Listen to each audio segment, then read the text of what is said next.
Hello दोस्तों, मैं प्रदीप शुक्ला आपका स्टडी अड्डा में बहुत बहुत स्वागत करता हूं। उम्मीद करते हैं आप अच्छे होंगे, स्वस्थ होंगे और आपकी तैयारी बहुत ही बेहतरीन तरीके से चल रही होगी। तो आज जो है हम लोगों का टॉपिक होने वाला है क्यूब और क्यूबॉइड, ठीक है ना। आज हम पढ़ने वाले हैं घन और घनाभ के बारे में। तो आज का टॉपिक बहुत ही इम्पॉर्टेंट टॉपिक होने वाला है। तो चलिए स्टार्ट करते हैं। और सबसे पहले हम क्यूब के बेसिक कॉन्सेप्ट को समझेंगे कि क्यूब क्या होता है और कैसे हम क्यूब के क्वेश्चनों को आसानी से सॉल्व कर सकते हैं, किन फार्मूलों का प्रयोग क्यूब में किया जाता है। तो सबसे पहले आज हम बात करने वाले हैं क्यूब के बारे में। तो सबसे पहले अगर हम बात करें क्यूब की, तो देखो क्यूब एक आपकी 3D आकृति होती है, जो सबको पता है, ठीक है ना। एक 3 डायमेंशनल आपका डायग्राम होता है, ठीक है।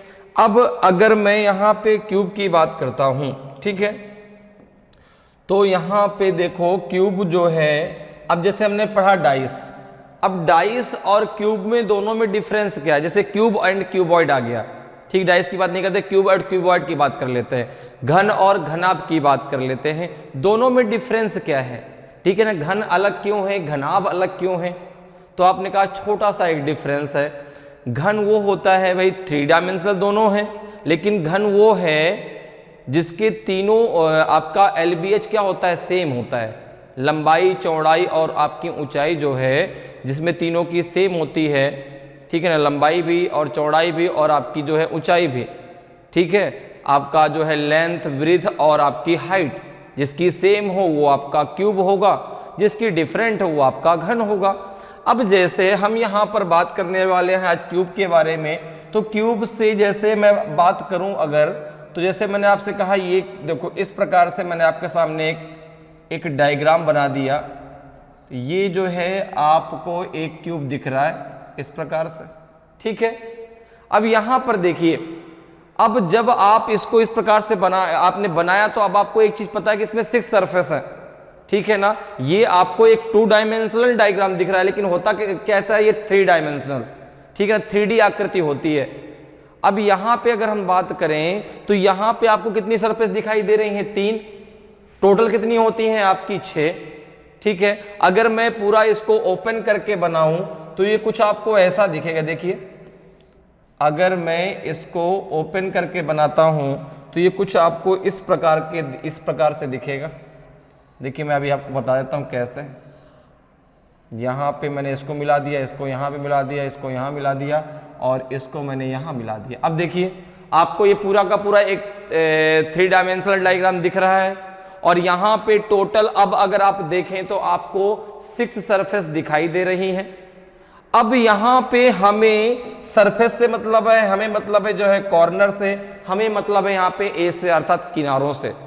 क्योंकि अब क्वेश्चन जो बनते हैं वो कैसे बनते हैं कि आपका एक ये ठोस क्यूब है, ठोस घन है, ठीक है ना, सॉलिड क्यूब है, ठोस घन है, और उसको आपने जो है छोटे छोटे घनों में डिवाइड कर दिया, छोटे छोटे घनों में कट कर दिया। तो बताइए कितने छोटे छोटे घन बनेंगे। तो अब जैसे आपको मैंने पहले बता रखा है कि इसका LBH क्या होगा, सेम। जैसे मैंने कहा कि L and B and H का एक मैंने क्यूब लिया 4 सेंटीमीटर का, ठीक है। एक आपके सामने मैंने क्यूब लिया है जिसका L, B और H ये तीनों क्या है आपके 4 सेंटीमीटर हैं। लंबाई, चौड़ाई और ऊंचाई तीनों 4 सेंटीमीटर है। अब इसको मैंने कट कर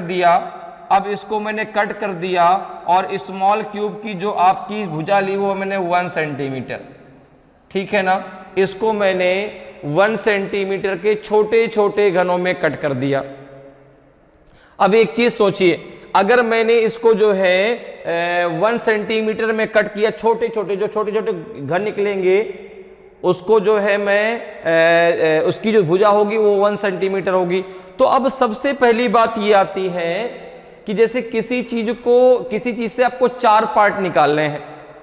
मेरी बात ध्यान सुनिएगा, किसी चीज से मान लो कोई कपड़ा है आपके पास, आपको उस कपड़े के 4 पार्ट करने हैं, ठीक है ना। तो 4 पार्ट करने हैं, तो काटना कितनी बार पड़ेगा उसको, कितने कट उसमें आपको लगाने पड़ेंगे, तो नंबर ऑफ कट तो उससे कम होगा ना। जैसे मान लीजिए उस कपड़े को आपको 4 पार्ट में काटना है, तो नंबर ऑफ कट कितने होंगे, 3 होंगे। 3 बार भाई चौथा पार्ट तो अपने आप निकल आएगा ना, ठीक है ना।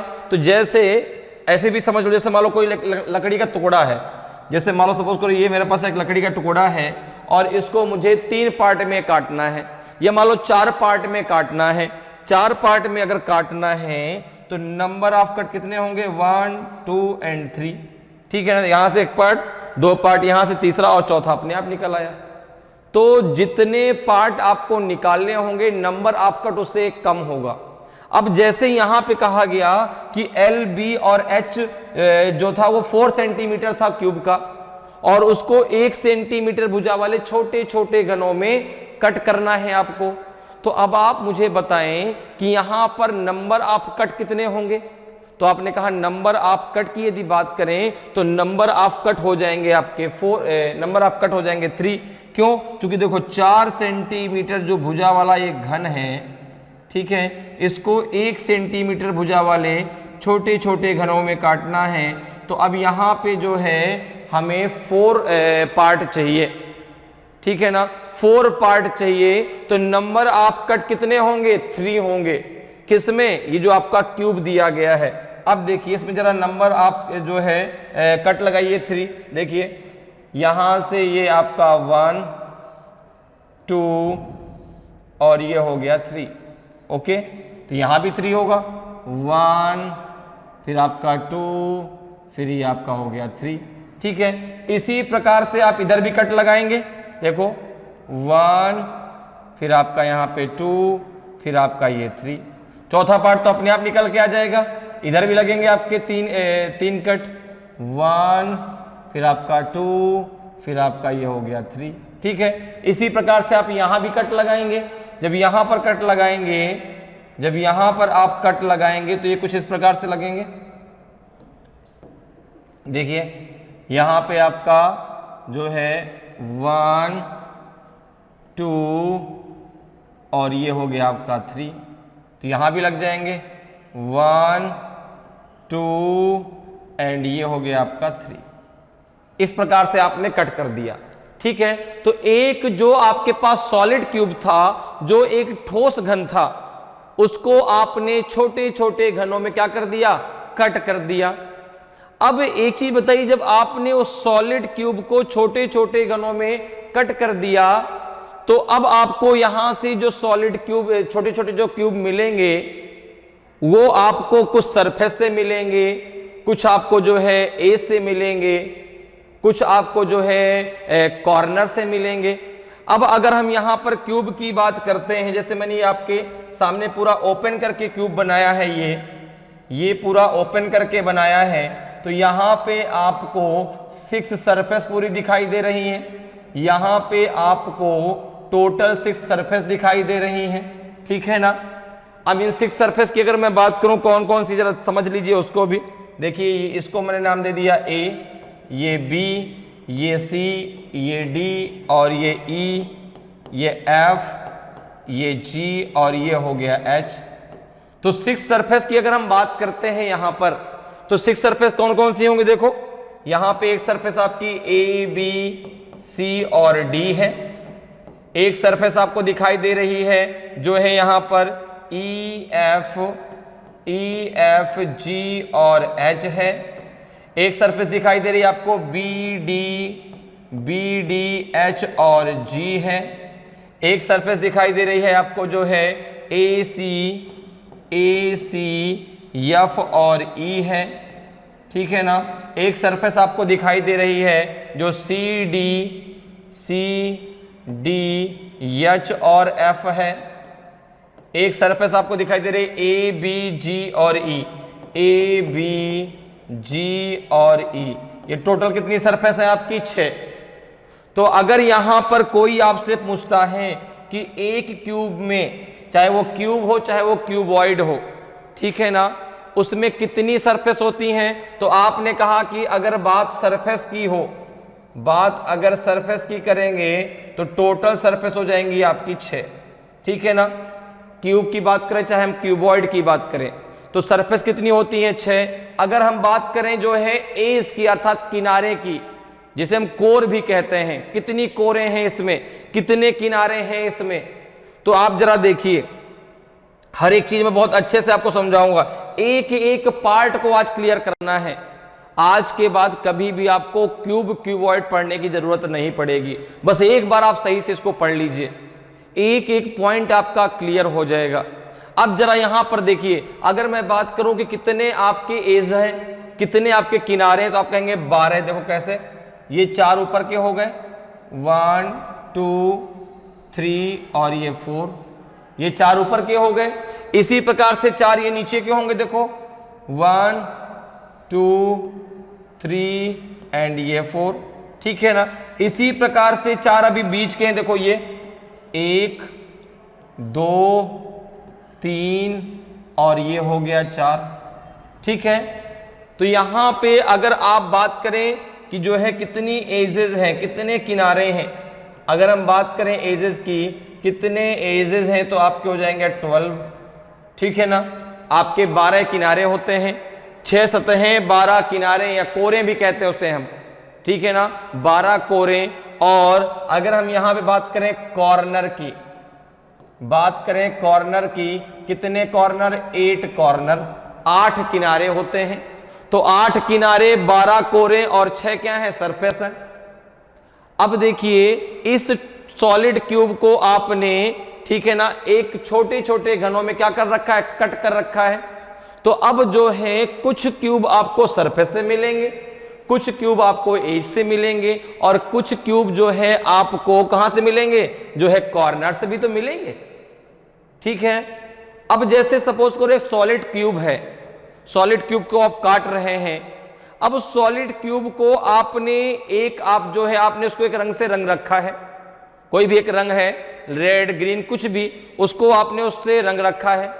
अब जब उसको आप काटेंगे तो उसमें कुछ क्यूब ऐसे भी तो निकलेंगे जो आपके कलरलेस होंगे, क्योंकि सॉलिड है भाई, अंदर से भी तो निकलेंगे। तो अब देखो यहां पर कुछ हमें मिले कॉर्नर से, कुछ मिले ए से, कुछ मिले सरफेस से, और कुछ वो क्यूब भी होंगे जो मिलेंगे हमको इनर सरफेस से, जो अंतः केंद्रीय घन कहलाएंगे, ठीक है ना, इनर सेंट्रल क्यूब कहलाएंगे, जो आपको इस सॉलिड क्यूब को काटने पर मिलेंगे। तो अब अगर हम बात करें कि जैसे हमने यहां पर इस क्यूब को, एक हमने क्यूब लिया, एक हमने इस प्रकार से क्यूब लिया है जिसको हम, जो आपका 4 सेंटीमीटर का है, जो आपका 4 सेंटीमीटर का है, और उसको हमने 1 सेंटीमीटर के छोटे छोटे क्यूब में क्या कर दिया है, कट कर दिया है। तो यहां पे आपने नंबर ऑफ कट कितने लगाए हैं, 3। देखिए इस प्रकार से। अब अगर आपसे पूछा जाए यहां पर कि कौन कौन से घन प्राप्त होते, जरा इसके बारे में समझ लेते हैं, ठीक है ना। अगर आप जो है आपको अगर कॉर्नर से मिलेगा तो उसको कौन सा घन बोलेंगे, अगर आपको ए से घन मिलेगा तो उसको क्या बोलेंगे, जो आपको सरफेस से मिलेगा उसको हम कौन सा घन बोलेंगे। तो यहां पे जरा देखिए, अब इस प्रकार से आपने 3 कट लगा दिए, यहां पे लगा दीजिए 1 2 एंड 3। तो यहां पे भी हो जाएगा आपका 1 2 एंड 3, ठीक है। यहां पे भी हमने लगा लिए आपका 1, फिर आपका जो है यहां पे हो जाएगा आपका 1। तो नंबर ऑफ कट कितने लगाने हैं, हमें 3 लगाने हैं, तो हम यहां से लगा दिए, ठीक है। अब जरा देखिए आगे, यहां से भी हम कट लगा लेते हैं। देखिए 1 2, इसको और ऐसे लगाते हैं,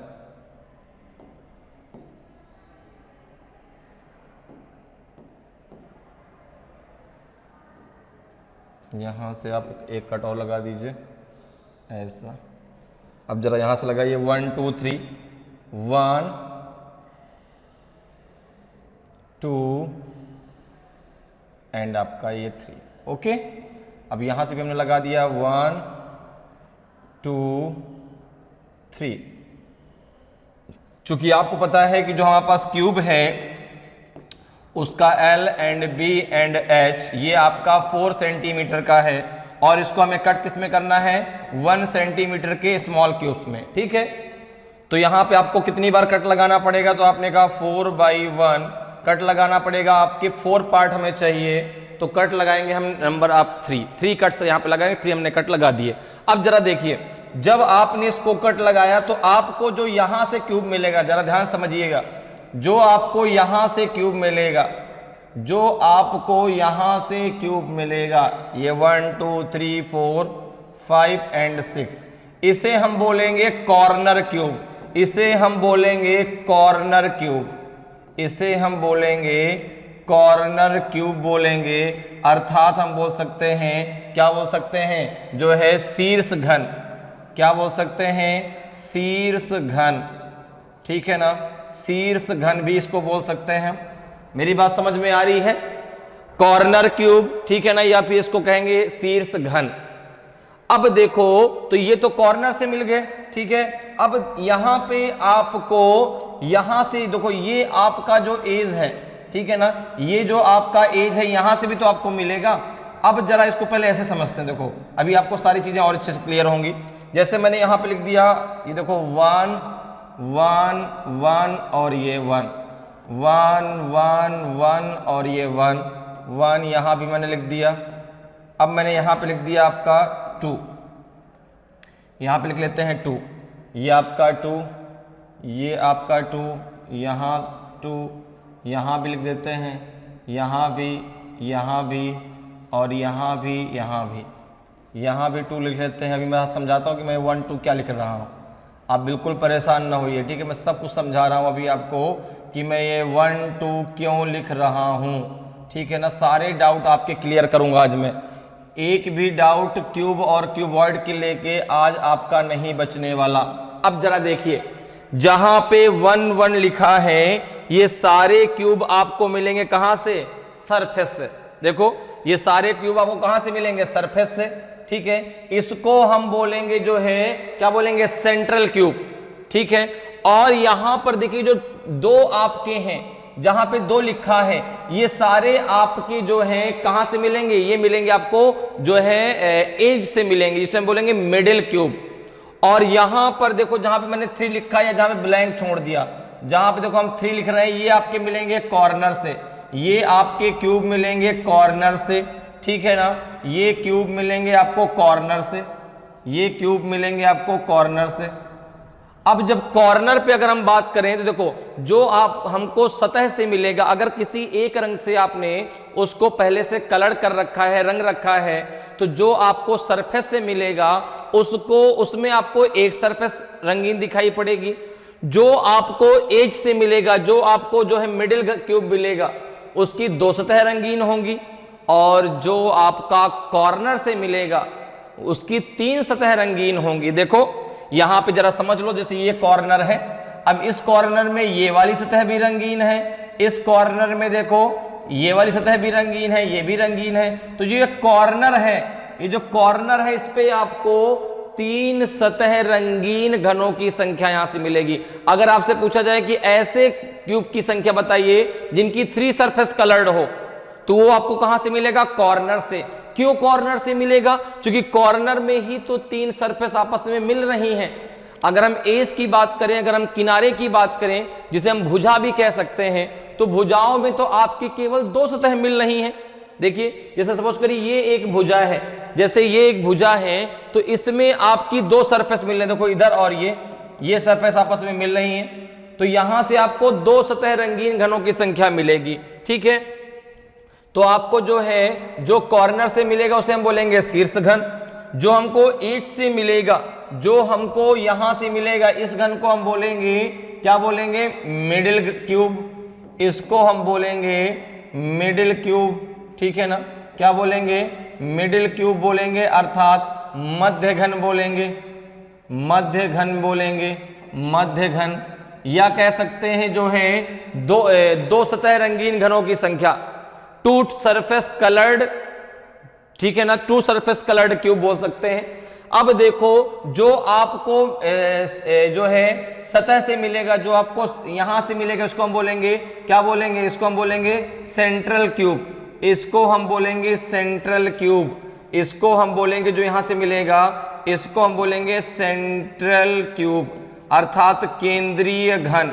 क्या बोलेंगे, केंद्रीय घन बोलेंगे, केंद्रीय घन बोलेंगे, ठीक है ना। और एक चीज और समझिए, एक सॉलिड क्यूब आपने काटने के लिए दिया है, एक सॉलिड क्यूब आपने काटने के लिए दिया है, तो कुछ आपके क्यूब ऐसे भी होंगे जो इसके आपको अंदर से प्राप्त होंगे और जिन्हें हम बोलेंगे इनर सेंट्रल क्यूब, जिन्हें हम बोलेंगे इनर सेंट्रल क्यूब। इतनी बात मेरी समझ में आ गई, इनर सेंट्रल क्यूब बोलेंगे, ठीक है। तो यहां पे एक इनको क्या बोलेंगे हिंदी में, अंतः केंद्रीय घन, अंतः केंद्रीय घन, या फिर कह सकते हैं कलरलेस, जो है कलरलेस क्यूब, अंतः केंद्रीय घन, ठीक है ना। Number of cube with colourless surface, मतलब ऐसे घनों की संख्या जिनकी सतह पर रंग नहीं है। आपने तो रंगा है, आपने उसको रेड कलर से रंग दिया है, लेकिन आप मुझे बताएं कि जो हमें अंदर से मिलेगा, जो इनर सेंट्रल क्यूब होंगे, क्योंकि सॉलिड क्यूब है, काटने पे अंदर से भी कुछ आपके क्यूब निकलेंगे, तो क्या उनमें कोई आपका रंग दिखाई पड़ेगा? नहीं दिखाई पड़ेगा। एक लकड़ी है जिसे आप काट रहे हैं, एक लकड़ी है जिसे आप काट रहे हैं, आपको ऊपर से उसको आपने रेड कलर कर रखा है। अब जब आप उसको काटेंगे, जो अंदर से लकड़ी निकलेगी, क्या वो कलर्ड निकलेगी? क्या नहीं निकलेगी? ठीक है, तो वही चीज यहां पर भी है। तो अब ये क्लियर हो गया कि जब एक क्यूब को हम काटते हैं, एक सॉलिड क्यूब को हम छोटे छोटे क्यूब में डिवाइड करते हैं, तो हमको 4 यहां पे क्यूब मिलते हैं। एक मिलेगा हमें कॉर्नर क्यूब, जिसे हम बोलेंगे शीर्ष घन, या हम इसे कह सकते हैं 3 सतह रंगीन घनों की संख्या, 3 सरफेस कलर्ड क्यूब। एक आपका मिलेगा एज से, जिसे हम बोलेंगे मध्य घन, जिसे हम बोलेंगे मिडिल क्यूब, ठीक है, कह सकते हैं 2 सरफेस कलर्ड क्यूब, ठीक है ना। और एक मिलेगा आपको सरफेस से, जिसे हम बोलेंगे सेंट्रल क्यूब, केंद्रीय घन, या कह सकते हैं 1 सरफेस कलर्ड क्यूब। और एक मिलेगा आपको अंदर से, जिसे हम बोलेंगे इनर सेंट्रल क्यूब, जिसे हम कह सकते हैं नो कलर्ड सरफेस, ठीक है ना, no surface with colourless surface, ठीक है। तो यहां पर देखिए आपके ये 4 क्यूब आपको मिलते हैं जब आप एक सॉलिड क्यूब को जो है छोटे छोटे क्यूब में डिवाइड कर देते हैं। अब एक चीज जरा सोचिए, अगर मुझे यहां पर जैसे कहा गया कि एक क्यूब था जिसका 4 सेंटीमीटर था, एलबीएच कितना था? 4 सेंटीमीटर। अब अगर मैं आपसे कहूं कि उसमें मिडिल क्यूब कितने होंगे, तो आपको पता है कि यहां पे एक शीर्ष घन अर्थात कॉर्नर की बात करें तो कॉर्नर तो 8 होते हैं, ठीक है ना, चाहे वो आपका क्यूब हो चाहे क्यूबॉइड हो। क्या 8 से ज्यादा कॉर्नर किसी में हो सकता है? अपने का नहीं। तो अगर मैं कभी भी जो है आपसे पूछा जाए कि इसमें कॉर्नर क्यूब कितने होंगे, शीर्ष घन कितने होंगे, तो उसका आंसर तो हमेशा 8 ही होगा। अगर 3 सरफेस कलर्ड क्यूब पूछे जाए तो भी आंसर 8 ही आएगा, क्योंकि आपको पता है कि भाई 8 ही तो कॉर्नर होते हैं, फिर 9वां कॉर्नर तो आएगा नहीं। तो अगर हमसे पूछा जाए कभी 3 सरफेस कलर्ड, या पूछा जाए जो है कॉर्नर क्यूब, ठीक है, या कह दिया जाए शीर्ष घन, तो आप वहां पे उसका आंसर कितना देंगे? डायरेक्ट आपका आंसर आ जाएगा 8। अब जैसे सोचिए मुझे इससे निकालना है मिडिल क्यूब, मुझसे से क्या निकालना है? मुझे इससे निकालना है मिडिल क्यूब। एक आपका जो है, एक आपके जो है एज से कितने क्यूब प्राप्त हो रहे हैं? 2। देखो 1 और 2, ध्यान से मेरी बात समझिए। एक आपको एज से कितने प्राप्त हो रहे हैं? 2 क्यूब प्राप्त हो रहे हैं। मैं मिडिल की बात कर रहा हूं, मिडिल कहां से मिलेंगे? एज से अर्थात किनारे से। टोटल कितने किनारे होते हैं? तो आपको मैं पहले बता चुका हूं, आपको बता चुका हूं कि आपका चाहे वो क्यूब हो चाहे वो क्यूबॉइड हो, आपके 8 कॉर्नर होते हैं, 12 एज होते हैं, एजेस होते हैं और 6 सरफेस होती हैं, अर्थात 8 कोने और 12 कोरे और 6 आपकी सतहें होती हैं। तो अगर मैं यहां पर आपसे बात करूं कि कितने मिडिल क्यूब इसमें होंगे, तो आप कहेंगे मिडिल क्यूब कहां से मिलेगा? हमें एज से मिलेगा, अर्थात कोरों से मिलेगा, और आपकी कोरें होती हैं 12। एक कोर से कितने मिल रहे हैं? 2। देखो एक कोर से कितने मिल रहे हैं? 2। तो अगर मैं यहां पे मिडिल क्यूब की बात करता हूं, ठीक है, तो 12 आपका क्या हो जाएगा? 2 × 12। टोटल आपके जो मिडिल क्यूब होंगे इसमें वो 24 होंगे। कैसे होंगे? मेरी बात समझ में आ रही है कि यहां पर आपको क्या करना है? मिडिल क्यूब कैसे आपने निकाला, 24 कैसे होंगे? तो आपको मैंने बताया कि एक आपकी देखो ये एक एज है, ये आपकी एक एज है, एक भुजा है, ठीक है ना। इससे हमें 2 आपके क्यूब मिल रहे हैं। देखो वह ये आपका 1 2 दिख रहा होगा आपको, ये पूरा क्यूब एक साथ जाएगा। ये मत सोचिए कि 1 2 3 4, तो 12 4 जा 48 हो जाएगा। नहीं, अभी मैं आपको बहुत आसान आसान फॉर्मूले बताने वाला हूं। ये तो केवल एक समझने की बात है, आप डायरेक्ट फॉर्मूले से भी कर सकते हैं, ठीक है। तो यहां पर देखिए कितना हो जाएगा 24, क्योंकि एक एज से हमको दो जो है क्यूब प्राप्त होंगे, तो 12 एजेस होते हैं, 12 आपके कोरे होती हैं, तो क्या हो जाएगा 2 × 12 24 आ जाएगा। अब अगर मैं बात करूं यहां पे सेंट्रल क्यूब की, अगर मैं बात करूं सेंट्रल क्यूब की, तो कितना आसान, हर चीज आपके दिमाग में क्लियर हो जाएगी। अगर मैं बात करूं सेंट्रल क्यूब की, तो अपने आप निकाल के बताओगे। देखो 1 2 3 4, एक सतह से आपको 4 मिल रहे हैं भाई, एक सतह से आपको 4 मिल रहे हैं। अब ये चारों अलग अलग हैं, ये चारों आपके अलग अलग हैं, ठीक है ना। तो एक सतह से आपको 4 सेंट्रल क्यूब मिल रहे हैं, तो टोटल कितनी सरफेस होती हैं आपकी 6, और 6 × 4 हो जाएगा आपका 24। बात मेरी समझ में आ रही है, ठीक है ना। तो यहां पे आपके एक सरफेस से आपको 4 जो है क्यूब मिल रहे हैं, तो टोटल सरफेस होती है 6, तो 6 × 4 क्या हो जाएगा आपका 24। तो अगर कोई आपसे कहे कि 1 सरफेस कलर्ड क्यूब की संख्या बताइए, कब, जब छोटे छोटे क्यूब में उसको डिवाइड कर दिया गया, तो संख्या कितनी हो जाएगी 24। अगर 2 सरफेस कलर्ड की बात आएगी तो 24, और अगर 3 सरफेस कलर्ड की बात आएगी तो उसका आंसर कितना है 8। अब हमको बात करना है कि जो इनर सेंट्रल क्यूब है वो संख्या कैसे निकालेंगे, जो इनर सेंट्रल क्यूब है वो कैसे आप यहां पर निकालेंगे। तो यहां पर देखिए आपको पता है कि जो आपका एक क्यूब है वो 4 सेंटीमीटर का है, तो यहां पर देखिए आपका 4 सेंटीमीटर का एक क्यूब दिया गया। अब अगर आपको टोटल क्यूब मिल जाए, अगर आपको पता चल जाए कि हाँ इसको जो है, जो हमने छोटे छोटे क्यूब में डिवाइड किया है, इससे टोटल कितने क्यूब बनेंगे, अगर हमको टोटल क्यूब मिल जाए तो हम इनको जो है 24 और 8 को ऐड करके उससे माइनस कर देंगे, तो हमको इनर सेंट्रल क्यूब मिल जाएंगे। तो यहां पे जरा देखिए, अगर हम बात करते हैं टोटल क्यूब की, तो टोटल क्यूब कैसे निकालेंगे, total small cube, number of total small cube अगर आपको निकालना है, कुल छोटे घनों की संख्या अगर आपको निकालनी है, तो कैसे आप निकालेंगे, जरा देखिए। n बराबर, अब n क्या है, n एक कांस्टेंट मान लेते हैं, तो n इक्वल टू हो जाएगा साइड ऑफ बिग क्यूब, ठीक है ना, side of big cube, side of big cube upon side of small cube, upon side of small cube, side of small cube, ठीक है ना। n क्या है आपका एक कांस्टेंट है, n इक्वल टू क्या होता है आपका side of big cube upon side of small cube. अब देखिए यहां पे अगर मैं देखूं तो जो हमारा एक सॉलिड क्यूब हमें दिया गया था 4 सेंटीमीटर का था, तो बिग क्यूब की साइड कितनी है 4 सेंटीमीटर, और जो हमारा स्मॉल क्यूब है उसकी साइड कितनी है आपकी 1 सेंटीमीटर। भाई ये सारी 4 सेंटीमीटर है, देखो चाहे हम यहां पे बात करें उसके चौड़ाई की, चाहे हम बात करें उसके जो है चौड़ाई की, चाहे ऊंचाई की, ये सारी कुछ 4 सेंटीमीटर का है, ये सारा कुछ यहाँ पे 4 सेंटीमीटर का है, ठीक है ना।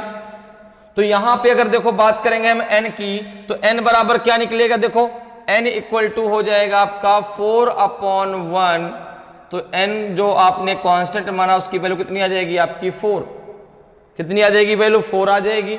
यहां तक मेरी बात समझ में आपको आ गई। अब देखो अगर आपसे कहा जाए total number of small cube, अगर आपसे पूछा जाता है कि total number of small cube, total number of small cube, तो इसके लिए डायरेक्ट आपका एक फॉर्मूला होता है n का होल ऑफ क्यूब। कौन n, जो आपने कांस्टेंट माना यहाँ पे n इक्वल टू क्या होता है आपका side of big cube upon side of small cube, बड़े घन की भुजा बटे छोटे घन की भुजा। तो अब यहां पर देखिए क्या हो जाएगा, total number of small cube, कुल छोटे घनों की संख्या कितनी हो जाएगी आपकी n का होल ऑफ क्यूब, और n की वैल्यू कितनी निकली है आपकी 4 निकली है, n की वैल्यू 4 आई है, तो 4 का क्यूब कितना हो जाएगा, 4 का क्यूब हो जाएगा आपका 64, 4 का क्यूब हो जाएगा 64। अब टोटल कितने छोटे छोटे घन बनेंगे, इससे 64 बनेंगे। अब अगर मुझे यहां पर से इनर सेंट्रल क्यूब निकालना है तो 64 से मैं इनके टोटल को माइनस कर दूं तो 24 कितना आ जाएगा 48 और 8 कितना हो जाएगा 56। अगर मैं इस 64 से 56 को माइनस कर दूं कितना बचेगा 8, तो इनर सेंट्रल क्यूब इसमें कितने आ जाएंगे आपके 8 आ जाएंगे। इनर सेंट्रल क्यूब कितने आ जाएंगे आपके 8 आ जाएंगे। तो मेरी बात समझ में आई कि किस प्रकार से हम जो है सॉलिड क्यूब को कट करते हैं, किस प्रकार से वो डिवाइड उसको किया जाता है। ठीक है, अब जो है मैं आपको कुछ फॉर्मूले बताने वाला हूं जिससे आप डायरेक्ट जो है इन क्वेश्चनों को सॉल्व करेंगे। ठीक है ना, एग्जाम में अगर इससे रिलेटेड आएगा तो भाई अब एग्जाम में सर इसको कैसे हम इस प्रकार से कट करते बैठेंगे, क्या इतना टाइम कहाँ है हमारे पास? नहीं, कुछ भी कट नहीं करना है, डायरेक्ट आपको वहां पे आंसर देना है। तो कैसे हम डायरेक्ट आंसर निकालेंगे इसकी जरा चर्चा करते हैं। तो मैं कुछ आपको फॉर्मूले बताने वाला हूं। अब जरा बात करते हैं फॉर्मूले की। अब जरा बात करते हैं किसकी? फॉर्मूले की अर्थात सूत्र की। ठीक है ना, तो फॉर्मूले जो हैं आपके, फॉर्मूला उसकी जरा बात करते हैं। आपको बहुत सारे फॉर्मूला अभी तक क्लियर भी हो गए, लेकिन फिर से मैं एक बार आपको पूरे नोट करा देता हूं ताकि आपके दिमाग में और अच्छे से एकदम क्लियर हो जाए। ठीक है ना, अब यहां पर देखिए आपको क्या करना है, इन फार्मूलों को आपको याद रखना है। सबसे पहले एन की बात करते हैं। सबसे पहले किसकी बात करते हैं? सबसे पहले हम जो है यहां पे बात करते हैं एन की। तो एन इक्वल टू एन क्या होता है आपका? मैंने पहले बता रखा है आपका, एन इक्वल टू होता है side of the big cube, side of the big cube upon side of the small cube, side of the small cube, side of the small cube, side of the small cube. Okay, यहां पे मैं इसको हिंदी में भी लिख देता हूं। बड़े घन की भुजा, बड़े घन की भुजा अपॉन छोटे घन की भुजा, छोटे घन की भुजा। ओके, छोटे घन की भुजा। अब जरा आगे देखें, ये तो हमने यहां से n निकाल लिया। n क्या है आपका? एक कांस्टेंट है। ठीक है ना, अब यहां पे हम बात करते हैं total number of small cube. अगर आपसे कहा जाए total number of small cube, total number of small cube, total number of small cube, कुल छोटे छोटे घनों की संख्या, कुल छोटे छोटे घनों की संख्या। तो यहां पे क्या हो जाएगा आपका? n का होल ऑफ क्यूब। क्या हो जाएगा? Total number of small cube में क्या लगाएंगे? n का होल ऑफ क्यूब लगाएंगे। ठीक है, जो आपने n निकालना है उसका आपको क्यूब कर देना है। क्लियर? अब जरा बात करते हैं यहां पे total number of one surface. ठीक है ना, वन। अब देखो आपने उसको एक कलर से कलर कर रखा है। ठीक है, अगर कलर नहीं कर रखा तो वहां पे आपका कॉर्नर क्यूब लिखा होगा, या फिर मिडिल क्यूब लिखा होगा, या फिर सेंट्रल क्यूब लिखा होगा, या फिर इनर सेंट्रल क्यूब लिखा होगा। ठीक है ना, तो आपको इसमें कंफ्यूज नहीं होना।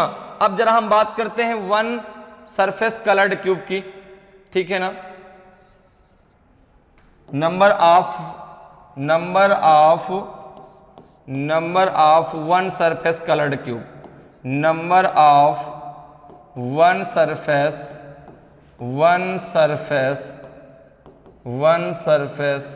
Coloured cube. इसके लिए आप फॉर्मूला क्या लगाएंगे? n-2 whole of square into 6। 6 क्या है? 6 क्या है आपका? Number of surface. ठीक है ना, 6 क्या है आपका? 6 क्या आपका? नंबर ऑफ सरफेस है। ठीक है, सतहों की संख्या।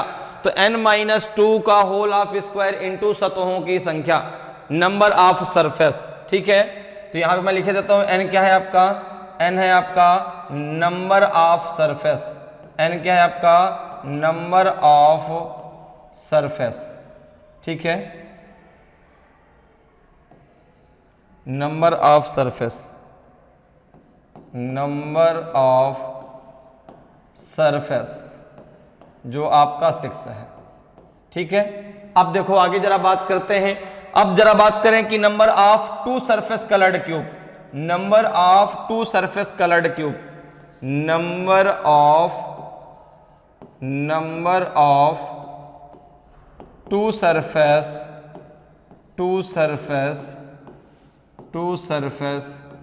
Coloured cube, number of 2 surface coloured cube. तो यहां पे हो जाएगा आपका जो है n-2 into 12, n-2 into 12। n कैसे निकालना है आपको पता है, n इक्वल टू क्या होता है, side of the big cube upon side of the small cube, ठीक है। फिर total number of small cube कैसे निकालेंगे, n का होल ऑफ क्यूब, ठीक है। Number of 1 surface coloured cube कैसे निकालेंगे, n-2 का होल ऑफ स्क्वायर इंटू 6।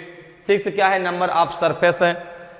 और number of 2 surface coloured cube कैसे निकालेंगे, n-2 इंटू 12। 12 क्या है, नंबर ऑफ एज, 12 क्या है आपका, नंबर ऑफ एज है, ठीक है ना, नंबर ऑफ एजेस है, ठीक है, क्लियर है, ठीक है। कोरों की संख्या है, 12 क्या है आपकी, कोरों की संख्या, इस बात को ध्यान रखना है।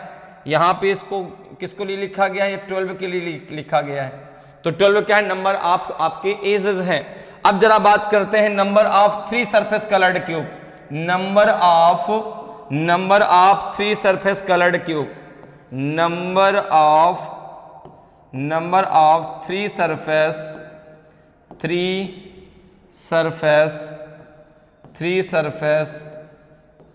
Coloured cube, number of 3 surface coloured cube.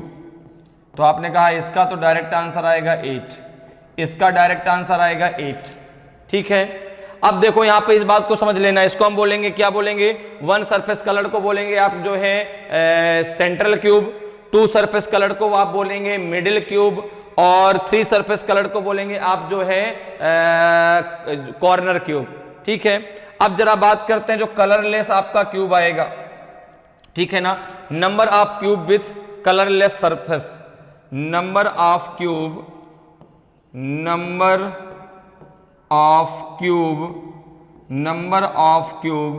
with colorless surface, with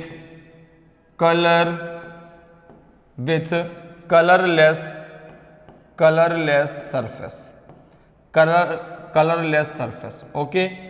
इसके लिए आप डायरेक्ट फार्मूला आप लगा सकते हैं यहां पे, n-2 का होल ऑफ क्यूब, रंगहीन सतह वाले घनों की संख्या, रंगहीन जो आपके इनर सेंट्रल क्यूब जिसे हम बोलते हैं, भाई जो इनर सेंट्रल क्यूब होगा जो ठोस घन के अंदर से आपको प्राप्त होगा उसमें तो कोई कलर ही नहीं होगा, तो उसको हम बोलेंगे कलरलेस सरफेस, ठीक है ना।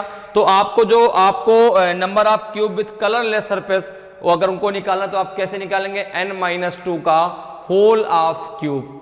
n कैसे निकालना है ये आपको पता है, n इक्वल टू क्या होता है आपका, side of the big cube upon side of the small cube, clear. अब जरा बात कर लेते हैं यहां पे, तो इतने फार्मूले आपके क्लियर हो गए, ठीक है ना, इतने फार्मूले आपके क्लियर हैं। तो इतने फार्मूले हैं जिनको आपको याद रखना है। इसमें एक फार्मूला बस और याद रखिएगा, number of bytes, number of bytes, ठीक है ना, नंबर ऑफ बाइट्स, काटने की संख्या, काटने की संख्या, ये एक फार्मूला आपको और याद रखना है, ये भी अभी काम आता है इसमें, n-1 इंटू 3 होता है, ठीक है ना। क्या होता है, नंबर ऑफ बाइट्स का फार्मूला क्या होता है, n-1 इंटू 3। तो इतने फार्मूले आपको याद रखना है, ठीक है ना। तो इतने फार्मूले अगर आप याद रखते हैं, याद कैसे होंगे, जब क्वेश्चन आप करेंगे इनसे रिलेटेड अपने आप सारे फार्मूले आपको याद हो जाएंगे। तो क्लियर है। तो सबसे पहले n की अगर बात करें तो n बराबर क्या होता है, n बराबर होता है side of the big cube upon side of the small cube. फिर अगर हम बात करें total number of small cube की तो क्या हो जाएगा, n का होल ऑफ क्यूब हो जाएगा। अगर आप बात करते हैं यहाँ पे कि number of one surface coloured cube तो कितना हो जाएगा आपका n-2 का होल ऑफ स्क्वायर इंटू 6 क्या है, नंबर ऑफ सरफेस है। Number of two surface coloured cube की अगर बात करें तो n-2 इंटू 12 हो जाएगा। 12 क्या है आपका, नंबर ऑफ एजेस है, अर्थात कोरों की संख्या है, ठीक है ना।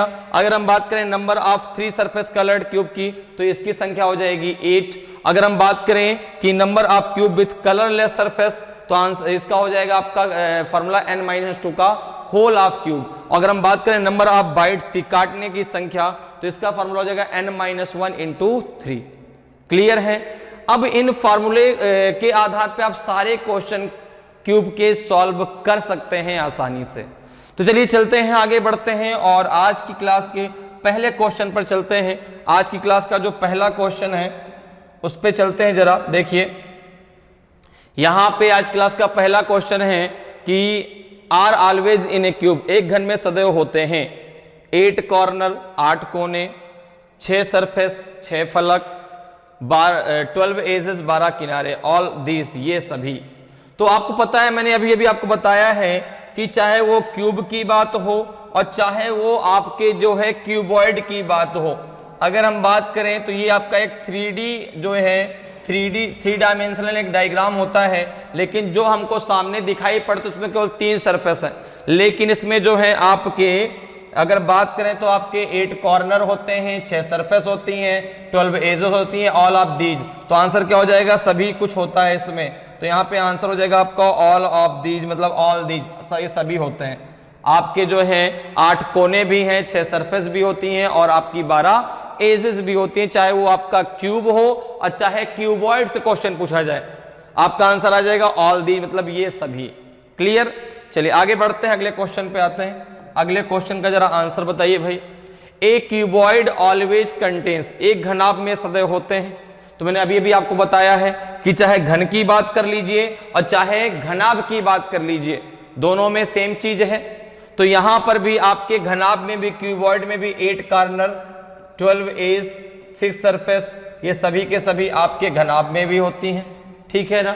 12 कोरे 6 सतहें और अब 8 कोने आपके घनाभ में भी होंगे। हाँ ये बात अलग है कि जो घनाभ होगा उसका LBH सेम नहीं होता। जो घनाभ होगा उसका LBH आपका सेम नहीं होता। क्या सेम होता, आपने कहा नहीं, LBH इसका सेम नहीं होता। इस बात को, तभी तो घनाभ है, तभी तो क्यूब से अलग है, तभी तो वो क्यूब से अलग है। अगर सेम होता तो क्यूब के बराबर होता, ठीक है ना। तो LBH जिसका डिफरेंट होगा वो आपका क्यूबॉइड कहलाएगा, जिसका LBH सेम होगा वो आपका क्यूब कहलाएगा।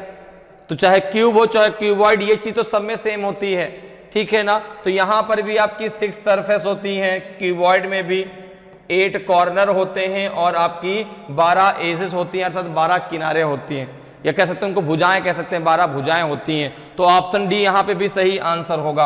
आगे बढ़ते हैं, अगले क्वेश्चन पे आते हैं। How many faces are there in a cube और क्यूबॉइड, एक घन या घनाभ में कितने फलक होते हैं। तो अभी मैंने बताया ना कि 6 सतहें होती हैं, 6 सतहें होती हैं, ऑप्शन बी आपका सही होगा, ठीक है ना। 6 सरफेस होती हैं, चाहे वो क्यूब हो चाहे क्यूबॉइड हो, ठीक है। तो आंसर बी आपका सही होगा। अगले क्वेश्चन पे आइए भाई। हाउ मेनी एडजेसेंट फेसेस और surfaces are there in a cube और क्यूबॉइड, एक घन या घनाभ के कितने निकटवर्ती फलक या सतह होते हैं। 2 4 6 8 या नॉन ऑफ दीज, इनमें से कोई नहीं।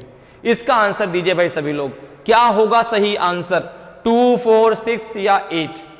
अगर यहां पे आप बात करें किसी भी घन या घनाभ की, उसकी निकटवर्ती फलक कितनी होंगी, ठीक है ना। निकटवर्ती मतलब जो उससे जुड़ी हुई हैं, निकटवर्ती मतलब जो उससे कितनी जुड़ी हुई है। जैसे अब जरा देखिए समझिएगा, अभी सारी चीजें आपकी क्लियर हो जाएंगी। ये आपने कुछ इस प्रकार से यहां पर ये क्यूब बना लिया, या घनाभ कुछ भी आप बना लीजिए, क्योंकि सब में ये सेम चीज आएगी। तो यहां पर देखिए, अब यहां पर जैसे सपोज करो यहां पर ये एक आपकी ऊपर वाली टॉप सरफेस है, तो इसकी जो अपोजिट सरफेस है वही इससे नहीं जुड़ी हुई है। भाई इसकी जो अपोजिट सरफेस है वो इससे जुड़ी हुई नहीं है, वो इसकी पड़ोसी सरफेस नहीं है, बाकी तो सभी इसकी पड़ोसी हैं। देखो ये वाली सरफेस भी इससे जुड़ी हुई है, ये सरफेस भी इससे जुड़ी हुई है। अच्छा जो इस किनारे में सरफेस होगी ये भी इससे जुड़ी हुई है, जो पीछे वाली सरफेस है ये भी इससे जुड़ी हुई है। बात मेरी समझिएगा, बहुत अच्छा। ये छोटे छोटे क्वेश्चन है, लेकिन एग्जाम में जब पूछे जाते हैं तो अगर कॉन्सेप्ट क्लियर नहीं है ना तो करने में हमें पसीने छूट जाते हैं, हम आंसर गलत कराते हैं। अब बाद में इतना सरल क्वेश्चन हमसे छूट गया, और देखो उस क्वेश्चन में कुछ है क्या, कुछ भी नहीं है। केवल आपको बताना है कि कितनी सतह होती हैं जो निकटवर्ती फलक हैं, तो आपका आंसर होगा 4। आपका आंसर होगा कितना, 4। कितना होगा, 4। ठीक है, जैसे मान लो ये सरफेस है, इसके निकटवर्ती 1 2 3 और 4। अगर इसकी हम बात करेंगे, देखो 1 2 3 और एक नीचे वाली 4, तो हर सरफेस की जो निकटवर्ती फलक हैं उनकी संख्या होती है 4। तो आंसर यहां पे क्या हो जाएगा, आपका बी जो है बिल्कुल सही आंसर होगा। क्लियर। चलिए आगे बढ़ते हैं, अगले क्वेश्चन पर आते हैं। अगले क्वेश्चन का आंसर दीजिए। हाउ मेनी अपोजिट फेसेस और surfaces are there in a cube और क्यूबॉइड। एक घन या घनाभ के कितने विपरीत फलक या सतह होते हैं, 1 2 3 और 4। एक होती है कि 2 होती है कि 3 की 4। ये जो आपने किया तो बहुत सिंपल है, इसका आंसर तो एक ही होगा, क्योंकि हर एक सरफेस के अपोजिट में एक ही सरफेस होती है। ठीक है, 2 तो नहीं हो सकती। ठीक है, तो एक ही होती, तो ऑप्शन आपका ए सही है। अगले क्वेश्चन पे आते हैं। अगले क्वेश्चन का जरा आंसर बताइए भाई।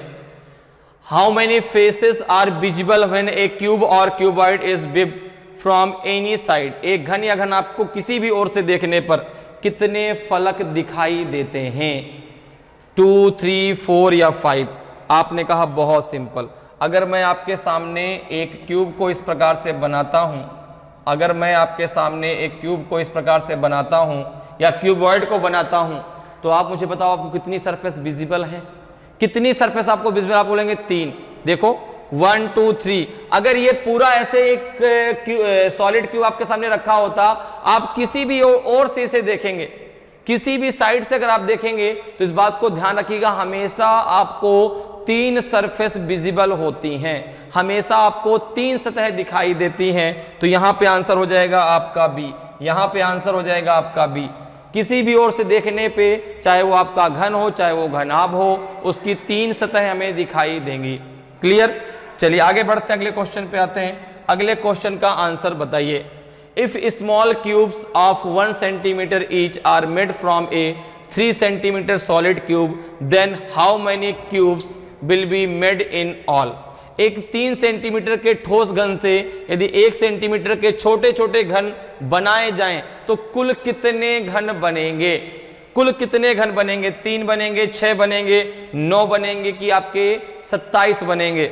तो अब देखो यहां पर एक सॉलिड क्यूब है कुछ इस प्रकार का, और उसको आपको जो है वो उसका जो LBH है वो कितना है आपका 3। ठीक है ना, उसका जो LBH है वो 3 है। तो यहां पर देखिए अगर मैं बात करूं तो यहां पे 3 सेंटीमीटर को किसमें 1 सेंटीमीटर छोटे छोटे घनों में काटना है, तो नंबर ऑफ कट कितने होंगे 2। नंबर ऑफ कट कितने होंगे 2। ठीक है, तो 3 पार्ट चाहिए, तो नंबर ऑफ कट कितने लगाएंगे आप 2 लगाएंगे। तो यहां पे इस प्रकार से 1 और 2, यहां भी आपका 1 और 2, यहां भी आपका 1 और 2, यहां भी आपका 1 और 2, यहां भी आपका 1 और 2, यहां भी आपका लगेगा 1 और 2। अब आपको टोटल जो है क्यूब बताने हैं, तो टोटल क्यूब में आपका कॉर्नर वाला भी होगा, सेंट्रल सारे क्यूब होंगे। तो यहां पर आपको पता है n बराबर, अब देखिए डायरेक्ट फॉर्मूले की बात करते हैं। n बराबर क्या होता है, side of the big cube. Side of the big cube तो 3 है, side of the small cube जो 1 है, तो n कितना आ जाएगा आपका 3। Total number of small cube, ये तो बताना आपको, total number of small cube, total number of small cube की अगर हम बात करेंगे तो इसकी जो संख्या होती है वो होती है आपकी जो है total number of small cube की अगर हम बात करें तो इसके लिए फॉर्मूला n का होल ऑफ क्यूब। क्या होता है, n का होल ऑफ क्यूब होता है। n की वैल्यू आपकी 3 है, तो 3 का होल ऑफ क्यूब कितना हो जाएगा आपका 27 हो जाएगा। 3 का होल आप क्यूब कितना हो जाएगा 27 हो जाएगा। तो टोटल स्मॉल क्यूब कितने हो जाएंगे 27 होंगे। तो ऑप्शन डी आपका सही आंसर होगा, ऑप्शन डी आपका सही आंसर होगा। ठीक है ना। तो टोटल जो आपके कुल कितने घन बनेंगे आपके 27 बनेंगे। क्लियर। चलिए आगे बढ़ते हैं, अगले क्वेश्चन पे आते हैं। अगले क्वेश्चन का आंसर बताइए। One big cube has to be converted into smaller cubes. In order to convert a big cube into a smaller cube, a person is given to cut it. He takes 6 rupees for each cutting. If that person got 90 rupees in total, then how many small cubes were made by him? एक बड़े घन को छोटे छोटे घनों में परिवर्तित करना है। अच्छी बात है। बड़े घन को छोटे छोटे घनों में परिवर्तित करने के लिए एक व्यक्ति को इसे काटने के लिए दिया जाता है। वह प्रत्येक कटाई के 6 रुपए लेता है। यदि उस व्यक्ति को कुल 90 रुपए मिले हों तो कुल कितने छोटे छोटे घन उसके द्वारा बनाए गए? 27, 64, 125, 216। अब देखो इस क्वेश्चन को कैसे लगाएंगे। ठीक है ना। बहुत बार ये क्वेश्चन आपके एग्जाम में पूछा जा चुका है। तो अब कैसे लगाने का तरीका क्या है इसके, तो अब जरा देखो भाई, मैं आपको बहुत आसान होता है, जितने फार्मूले पढ़ाए हैं मैंने, जितने फार्मूले मैंने पढ़ाए हैं उससे बाहर कुछ नहीं जाएगा, उससे बाहर कुछ नहीं जाएगा। वही सब फार्मूले आपको यहाँ पे लगाने हैं। तो यहाँ पे जरा देखिए। अब देखो एक चीज जरा सोचो, एक मेरे पास सॉलिड क्यूब पड़ा था, मैंने कहा इसको यार छोटे छोटे क्यूब में जो है काटना है। तो आपने कहा ठीक है सर आप मुझे दे दो, मेरे जो है कांटेक्ट में एक पर्सन है, उससे मैं इस क्यूब को कटवा दूंगा। तो मैंने कहा ये बताओ यार ये एक बार काटने के कितने रुपए लेगा? तो आपने कहा कि अगर एक बार वो क्यूब को काटेगा तो 6 रुपए लेगा। ठीक है ना। एक बार देखो उसने यहाँ पे लिखा है कि प्रत्येक कटाई के रूप 6 रुपए लेता है। एक बार यदि वो क्यूब को काटेगा तो 6 रुपए लेगा। अब टोटल उसने कितने रुपए लिए? 90 रुपीज। भाई जब कल मैं आपसे मिला, मेरे आपके बीच डील एकदम फाइनल हो गई कि ठीक भाई वे सॉलिड क्यूब ले जाओ और तुम इसको कट करके ले आना। तो आपने कहा ठीक है। अब जब आप कल मुझे मिले, आपने कल मुझे क्यूब दिया, तो आपने कहा सर इनके टोटल रुपीज हुए 90, टोटल रुपीज हुए 90। तो अगर मैं यहां पे बात करूं कि यहां पर नंबर ऑफ बाइट्स कितने होंगे, अगर आपको मैं ये पूछूं आपसे, तो ये पूछने की बात नहीं है, ये मैं डायरेक्ट समझ जाऊंगा कि नंबर ऑफ जो बाइट्स है, नंबर ऑफ जो बाइट्स है वो 90/6, नंबर ऑफ बाइट है आपके 15। कितनी बार उसको काटा उसने? 15 बार काटा। क्योंकि एक कटाई का, प्रत्येक कटाई का वो 6 रुपए लेता है। और आपने कहा टोटल सर आपके 90 रुपीज हुए। तो मैंने कहा 90 रुपीज, तुरंत दिमाग लगा दिया, उसने 15 बार यार घन को काटा होगा। 15 टाइम उसने घन को क्या कर दिया? कट कर दिया। अब देखिए आपको मैंने एक फॉर्मूला बताया है, आपको मैंने फॉर्मूला बताया है नंबर ऑफ बाइट का, नंबर ऑफ बाइट्स का फॉर्मूला बताया है। याद है आपको? नंबर ऑफ बाइट्स का फॉर्मूला याद है कि नहीं? n-1 × 3 बताया था। मैंने कहा था इसको भी याद रखिएगा, ये फॉर्मूला कहीं ना कहीं आपके काम जरूर आएगा। यहां देखिए काम आ गया। तो यहां पे आपको मैंने बताया था नंबर ऑफ बाइट का फॉर्मूला क्या होता है? n-1 × 3। अब देखिए नंबर ऑफ बाइट्स कितने हैं? 15। तो 15 इक्वल्स टू हो जाएगा आपका n-1 × 3। ओके। तो यहां पे हो जाएगा n-1 इक्वल्स टू हो जाएगा 15/3। तो यहां पे आपका हो जाएगा n-1 इक्वल टू हो जाएगा आपका 5। ठीक है ना। 3 5 जा 15 हो जाएगा। तो आपका n बराबर क्या हो जाएगा? तो आपने कहा n इक्वल टू हो जाएगा 5 + 1। तो ये n इक्वल टू हो जाएगा आपका 6। n इक्वल टू क्या हो जाएगा आपका 6। यहां तक मेरी बात समझ में आ गई? n इक्वल टू हो जाएगा आपका 6। ठीक है। अब देखिए आपको पता है कि total number of small cube, total number of small cube की अगर बात करें, total number of small cube की यदि हम बात करें तो हमें पता है इसका फॉर्मूला क्या होता है। Total number of small cube की अगर बात करें तो फॉर्मूला होता है आपका n का होल ऑफ क्यूब। n की वैल्यू कितनी है? 6। तो 6 का आपका क्यूब हो जाएगा, और 6 का क्यूब कितना होता है आपका? 216। कितना होता है आपका? 216। तो आंसर हो जाएगा आपका डी। ऑप्शन डी आपका बिल्कुल सही आंसर होगा। ऑप्शन डी आपका सही आंसर होगा। एक बात और ध्यान रखिएगा, क्यूब के क्वेश्चन को सॉल्व करने के लिए आपको 1 to 10 क्यूब याद होने चाहिए, क्योंकि क्वेश्चन वहीं से पूछे आते हैं आपके एग्जाम में। ठीक है, ऐसा नहीं कि अब 6 का क्यूब निकालना है, पता ही नहीं 6 का क्यूब कितना होता है, तो अगर नहीं याद है तो याद कर लें अभी। ठीक है ना, तो यहाँ पे आंसर क्या हो जाएगा आपका डी जो है बिल्कुल सही आंसर होगा 216। ठीक है, चलिए आगे बढ़ते हैं, अगले क्वेश्चन पे आते हैं भाई। अगले क्वेश्चन का आंसर बताइए। How many times a solid cube of 25 centimetre will have to cut to get it into smaller cube of 5 centimetre each. 25 centimetre वाले ठोस घन को 5 सेंटीमीटर के छोटे छोटे घनों में प्राप्त करने के लिए कुल कितनी बार काटना होगा। ठीक है ना, यहां बताना कुल कितनी बार इसको काटना पड़ेगा।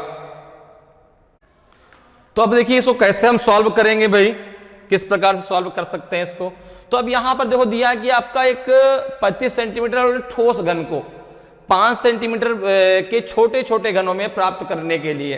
तो अब देखो यहां पे आपको पता है n बराबर क्या होता है, n इक्वल टू क्या होता है, n इक्वल टू होता है side of the big cube, side of the big cube, side of the big cube upon side of the small cube, side of the small cube, side of the small cube. होता है कि नहीं होता, आपको सबको पता है।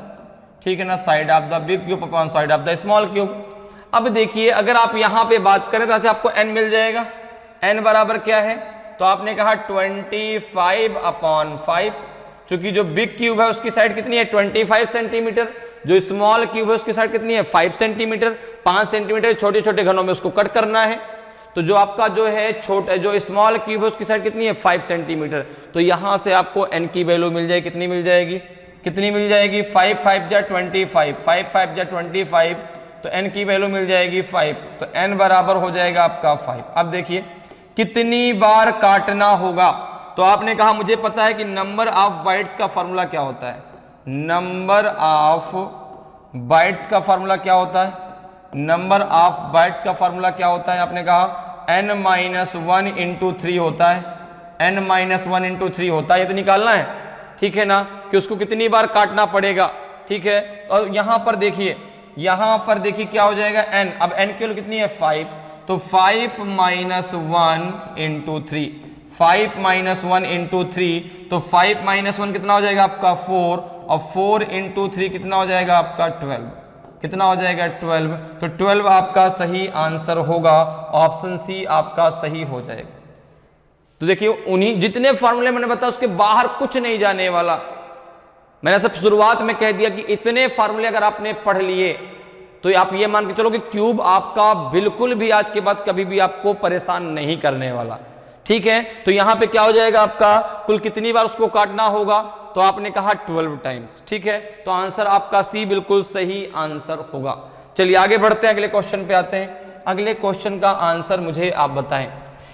A big cube is divided into 125 smaller cube, the side of the smaller cubes obtained by this division is 7 centimeter. Okay, what would have been the side of the bigger cube? ठीक है, आपसे जो है पूछा है कि बड़े घन की भुजा कितनी होगी। एक बड़े घन को 125 छोटे घनों में विभाजित किया गया। इस विभाजन से प्राप्त छोटे घनों की भुजा 7 सेंटीमीटर है, तो बड़े घन की भुजा क्या रही होगी 20 सेंटीमीटर, 25 सेंटीमीटर, 30 सेंटीमीटर, 35 सेंटीमीटर। आपने कहा बहुत जी, सारी चीजें मुझे पता है, सारी चीजें मुझे पता है। मुझे पता है कि n बराबर क्या होता है, n बराबर क्या होता है side of the big cube, n बराबर क्या होता है side of the big cube, side of the big cube upon big cube upon side of the small cube, side of the small cube, side of the small cube. Clear है। अब देखिए यहां पे आपको क्या दिया गया है, यहां पे आपको दिया गया है n का होल ऑफ क्यूब, दिया गया है 125। पहले से उसने बता दिया कि भैया वो जो घन था सॉलिड जो क्यूब था उसको 125 स्मॉल क्यूब्स में डिवाइड कर दिया गया है। तो अब देखिए यहाँ पे आपको n का होल ऑफ क्यूब पहले से पता है, तो यहाँ पे डायरेक्ट आप निकाल सकते हैं n बराबर कितना आ जाएगा आपका 5, n इक्वल टू कितना आ जाएगा आपका 5। अब देखिए आपको यहाँ पर क्या दिया गया है कि इस विभाजन से प्राप्त छोटे घनों की भुजा 7 सेंटीमीटर है। यहाँ पे आपको स्मॉल क्यूब की साइड पता है, तो आपको यहाँ पे बिग क्यूब की साइड निकालनी है। तो देखो n बराबर 5 निकल आया, बिग क्यूब की साइड आप a मान लीजिए, a अपॉन स्मॉल क्यूब की साइड कितनी है 7 दी गई है, तो a बराबर कितनी आ जाएगी आपका, क्या आ जाएगा 5 इंटू 7, तो a बराबर आ जाएगा आपका 35 सेंटीमीटर। 35 सेंटीमीटर आपका आंसर आ जाएगा। देखिए किस में दिया गया भाई 35 सेंटीमीटर, आपने कहा ऑप्शन डी में दिया गया है, तो ऑप्शन डी आपका सही आंसर होगा, ठीक है ना। 5 सेंटीमीटर आपका 35 सेंटीमीटर आपका सही आंसर हो जाएगा। तो इस प्रकार से जो है आप फार्मूले का प्रयोग करके बहुत आसानी से क्यूब के क्वेश्चनों को सॉल्व कर सकते हैं। तो उम्मीद करते हैं कि आज की क्लास आपको बहुत अच्छे से समझ में आई होगी। क्यूब को लेकर जो भी आपके मन में एक डाउट थे वो सारे डाउट जरूर क्लियर हुए होंगे। तो यदि आज क्लास आपको अच्छी लगी हो, आज का वीडियो आपको अच्छा लगा हो और अभी तक आपने वीडियो को लाइक नहीं किया तो वीडियो को लाइक करें। अगर आप नए हैं और अभी तक आपने चैनल को सब्सक्राइब नहीं किया तो चैनल को सब्सक्राइब जरूर कर लें, ताकि आपको क्लास की जानकारी समय समय पर मिलती रहे और आपकी तैयारी बेहतरीन तरीके से चलती रहे। तो आज के इतना ही, फिर मिलेंगे। जय हिंद, जय भारत।